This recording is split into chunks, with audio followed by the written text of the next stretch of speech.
বিকেলের ম্লান আলোয় ছোট্ট গ্রামের চেহারাটা যেন আরো বিষণ্ণ। এই গ্রামেই বাস করে তৃষা, এক অনাথ মেয়ে। বাবা মা নেই, আপনজনও নেই। জীবন কাটছে শুধু অন্যের ঘরে কাজ করে। আজও যদি কাজ না পাই তবে রাতে না খেয়েই থাকতে হবে।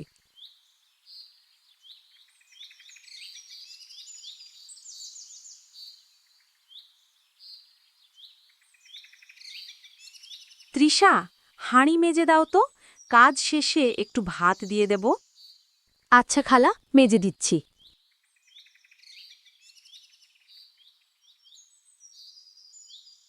ভোর থেকে সন্ধ্যা পর্যন্ত তৃষা কারো হাঁড়ি মাজে, কারো ধান শুকোতে দেয়, আবার কারো ঘরে ঝাড়ু দেয়। বিনিময়ে পায় এক মুঠো ভাত বা শুকনো রুটি। অনেক সময় তাও জোটে না। হাসি মুখে কাজ করলেও তৃষার চোখে লেগে থাকে এক অদম্য ক্ষুধা।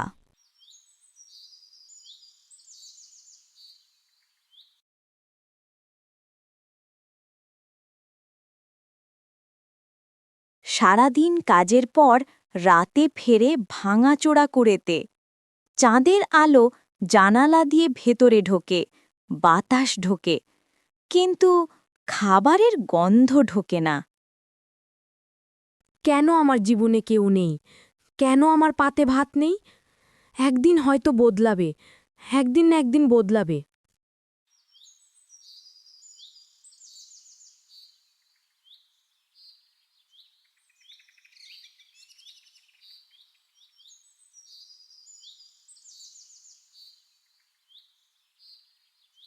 এক বিকেলে তৃষা শুকনো কাঠ কুড়োতে গেল বনের ভেতর। শালগাছের অন্ধকার তাকে ভয় দেখালেও ক্ষুধা তাকে এগিয়ে নিয়ে গেল। ভয় পেলে হবে না তৃষা, না গেলে আজ রাতে কিছুই খেতে পাবে না।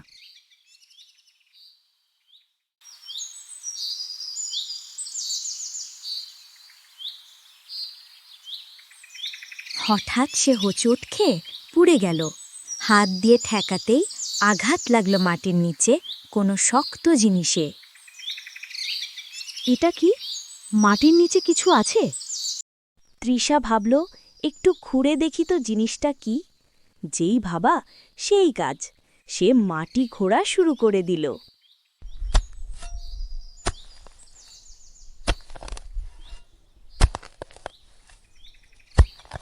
মাটি খুঁড়ে বেরিয়ে এলো এক অদ্ভুত মাটির পাত্র। পুরনো হলেও তার গায়ে খোদাই করা অদ্ভুত নকশা, ফুল, পাখি আর সূর্যের চিহ্ন। পাত্রের মুখ থেকে ঝিলমিল আলো বের হচ্ছে। ও মা গো, আমি জীবনেও এমন পাত্র কোনোদিন দেখিনি।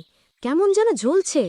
হঠাৎ পাত্র কিপে উঠল, আর ভেতর থেকে শোনা গেল অচেনা তবু মিষ্টি গলা। পাত্রটি বলল, আমাকে জাগিয়ে তুলেছ তুমি। আমি এক জাদুর পাত্র, তোমার দুঃখ ঘোচাতে এসেছি। কে কে কথা বলছে? কে তুমি? আমি জাদুর পাত্র বলছি। আমার ৩টি শব্দ মনে রেখো। ভরে দাও, যা চাইবে তাই ভরে দেব। থেমে যাও, আমি থেমে যাব। শান্ত হও, আমি নিদ্রায় চলে যাব। কিন্তু সাবধান, লোভ করো না। লোভ করলে সর্বনাশ হবে। তৃষা বিশ্বাস করতে পারছিল না। পাত্র কি সত্যিই জাদুর? ক্ষুধায় কাতর হয়ে সে কিছু বুঝতে না পেরে ধীরে ধীরে বলল, ভরে যাও। মুহূর্তেই পাত্র থেকে আলো বেরিয়ে এলো, আর তার সামনে হাজির হলো গরম ভাত, মাছ ভাজা, ডাল আর নানা রকমের মিষ্টি। এটা সত্যি! আমি তো কোনোদিন এত খাবার দেখিনি। আজ সব মজা করে খাবো। আহা, কত খাবার! অমনি তৃষা খাবারগুলো খেতে শুরু করল। তৃষা তৃপ্ত হয়ে খেল। খাওয়া শেষ করে তৃষা বাড়ির দিকে হাঁটা শুরু করল।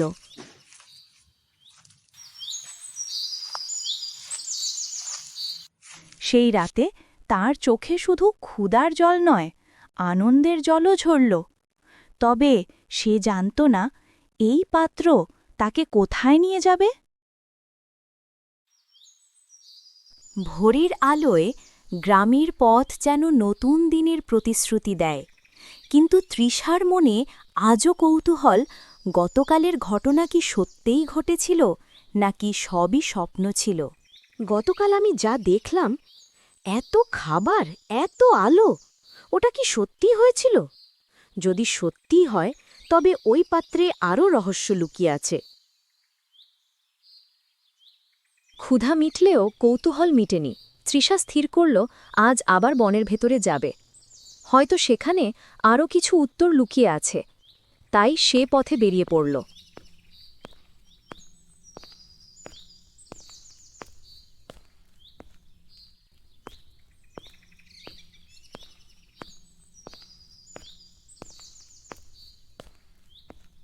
হাঁটতে হাঁটতে অবশেষে তৃষা আগের সেই স্থানে পৌঁছাল, কিন্তু সেখানে পাত্রটি দেখতে পেল না।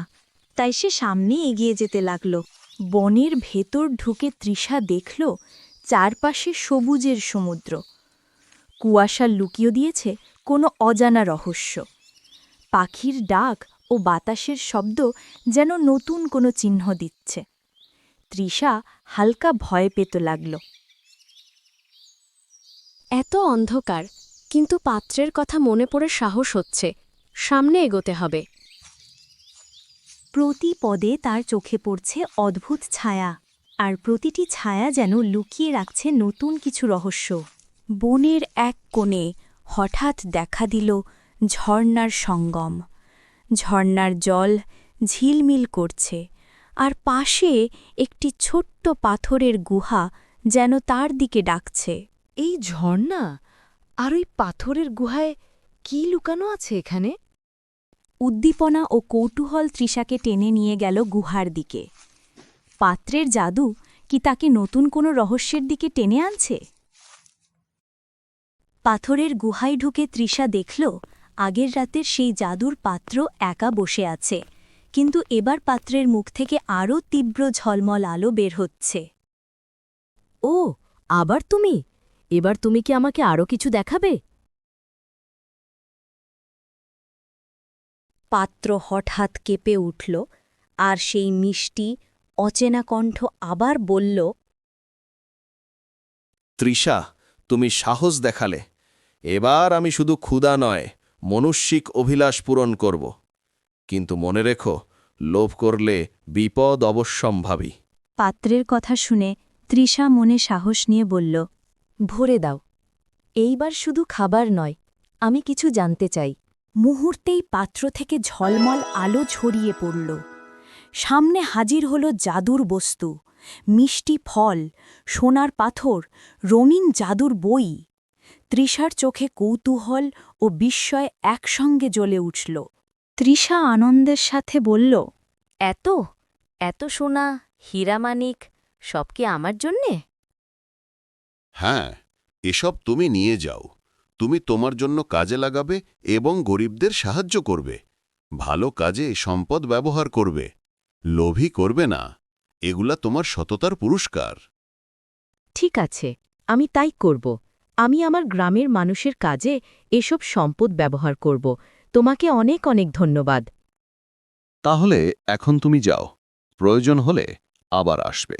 তৃষা সব ধনরত্ন একটি ব্যাগে ভরে নিয়ে গুহার বাইরে বেরিয়ে আসল এবং বাড়ির পথে হাঁটতে লাগল।